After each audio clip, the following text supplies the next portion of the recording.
because I got him on the line. What's going on, man? Man, good morning to you, my brother. How are you? I am well, but it doesn't matter how I'm doing. You have the number one gospel album in the country. How are you doing? Oh man, man, I'm feeling good. I'm just grateful that people have, supported the project that is touching them and meeting them where they live. I'm grateful for that. So, yeah, You've been out here for some time, even before Worth really went big. You were doing your thing, wrote some big singles, producing some stuff. But how does it feel to actually have your stuff going over in a big way? Because you were in the background for a while. How does it feel to actually get a lot of success from your own stuff? man, it's really overwhelming because what I was doing previous to my own artistry is really what I felt like my calling, my passion was. It still is probably my favorite thing to do, which is to work with other artists and kind of, build them up and write for them or do their vocals. That's kind of my lane. So I never felt like this was going to happen for me. So it's pretty overwhelming. I didn't go out seeking an individual artist, situation. I kind of was just the kid in the background, and I was good with that. And see, that's the crazy thing. I always say God usually blesses and brings forth the ones that didn't even ask for it or that didn't even want it. And it kind of happens Absolutely. organically. Absolutely. So, Worth was a huge success. It was played and sung the right way, the wrong way, across the churches and everything. When it was time to get on your second record, how did you know that Trust in You was going to be the lead single? How did you come up with that? Trusting You was just the first song God gave me, and it resonated with me.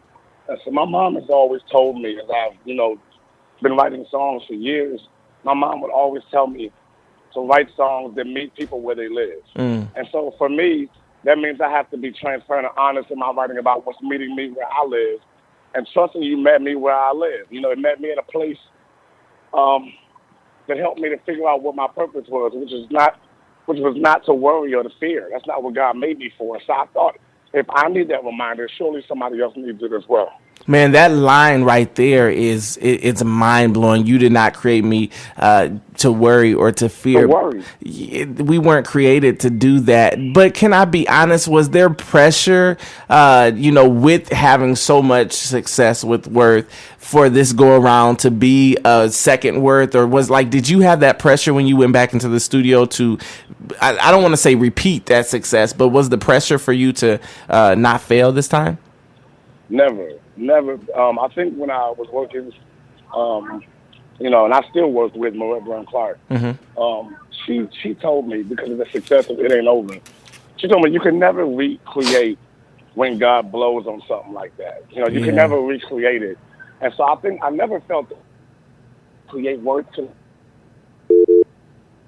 Oh, we lost him. I'm sure he's going to call right back. I'm not sure if he was maybe in the area. That's how y'all can tell we are live and on the air because things like that happen sometime to, where we lose people. So I'm sure he is somewhere where he lost service and he will call right back. If you're tuned in, it's 25 minutes past the second hour. And we're interviewing Anthony Brown, talking about his number one gospel album that is out now. And I believe he's back on the line. Are you there? Yeah. Okay, I don't know what happened, but you were saying you can't basically top that success before, so you didn't feel the pressure. No, you can't recreate that. What that was a special moment. God breathed on it, and it was what it was, and it can't be redone. So, I never felt pressure to try to remake that again. Man, well, this album, I've listened to it. I love Trusting You, which is a single, but I also love Consumed. I don't think people realize, well, first off, you can't put Leandri on something and just expect to not, be Be normal. yes. Right, exactly. But and it's obviously the scripture, but you said, and your compassions, they fail. It's by your mercies that we're not consumed. What was going through your head when you created that song? You know what, man? That, first of all, that's one of my favorites on the record as well. But my pastor was preaching a sermon one time and kind of put things in perspective for me. Sometimes in our Christian walk, we can start to feel like we are doing something that deserves God's blessing and That's His good. favor. on our lives. And even though the scriptures are true, that there are promises that God makes us that if you do this, this will happen. Those are Mm-hmm. promises from God. The reality still is that we're filthy rags in our best state. There's Mm-hmm. nothing good that you can do or that you've done in your own flesh. And so that scripture, that it's only because of God's mercy that when I consume, that scripture takes me to a place, man, that just it helps us all realize what really is going on here. It's just that God is good. That's all there is to it. Man, that song I love. Thank you, but I also love, and it's been getting some traction. I got that now. You did with Warren Campbell. It's different than anything we've heard you do. Can you tell us what are your favorite if you had to pick on this record? You know what? Somebody asked me last night, and the funny thing about this record is it is so broad in its approach, and that's on purpose. You know, the real everyday believer Christian is broad. They live in their everyday life all the time. Who they are on Monday, who they fighting to be on Tuesday, who they working hard to be on Wednesday. It's an everyday experience, and so I feel like the music that we listen to needs to also be able to meet us where we are for the day that we're in, and that's important. And so that's why the project is so broad, but depends on what day it is. On certain days, I Got That is my favorite. On certain days, Everyday Jesus is my favorite. On certain days, Every Time I did with Travis and Jonathan is my favorite. Love that On song. some days, I Refuse.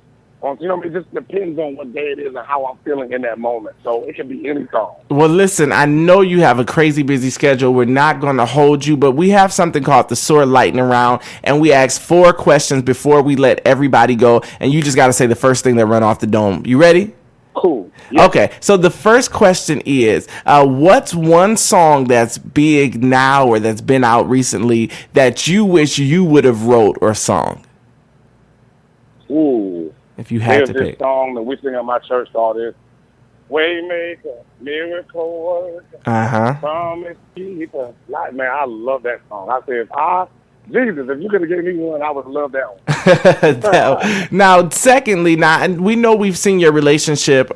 You guys have been very open about Jonathan McReynolds and Travis Green and how they're your brothers. And, we've seen you come with, Vashawn Mitchell and Tasha Cobbs. But who is maybe somebody in the industry that people would know that you call a good friend? Wow. So you named. I know. That's why I wanted to make it hard. Right. Let's see. So there is a lady named Sherry Jones Moffett, Uh-huh.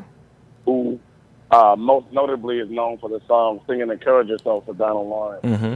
She is like my aunt. We talk regularly and frequently. She is a great friend and a great person. I have a good friend named Kenny Lattimore, who is not a gospel artist, but he's an entertainer as well, who has just been a really consistent and stable friend in my life as well. And then probably Kirk, Wow. who I talk to like he's my uncle, so we talk all the time too. Well, you can't get a better friend. I'm sure many people would love to say that Kurt Franklin is in their contact list. And 2 more questions real quick before we go. Yes. If there's somebody, I know you've worked with a lot of people, and if there's somebody that you haven't worked with and scheduling and money wasn't an issue, who would it be? There's somebody who I have not worked with, and scheduling and money were not an issue. Mm-hmm. I think I would love to do a song with Yolanda Adams. She's been a long time favorite of mine. Her voice, her consistency, her anointing, just her approach is just kind of unmatched. I would love to work with her at some point. Gotcha. And also, too, got to give you a shout out. Another joint that we've been spinning a lot is Kingdom, which we know you had your hands on by Ruth too. So shout out to that. Yeah. So the last question though too that I want to go with is, now this is kind of telling on yourself. What's a show that you watch that people might be surprised that you love? Man, all right, so listen. I have this, it may be an unhealthy attraction to HDTV.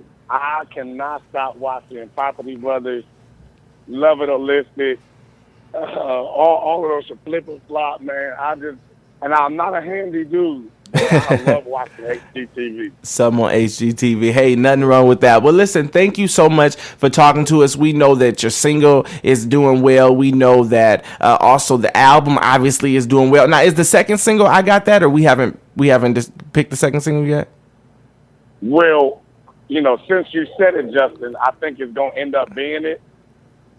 What? I think since you just said it, it's going. Well, can you give us some credit for that? Can you say that we spoke? No, I'm just playing. Black folks always want some credit somewhere. But no, I appreciate talking to you, man. Listen, can you tell everybody your social media handles before you go? Of course. Social media on Instagram and on Twitter.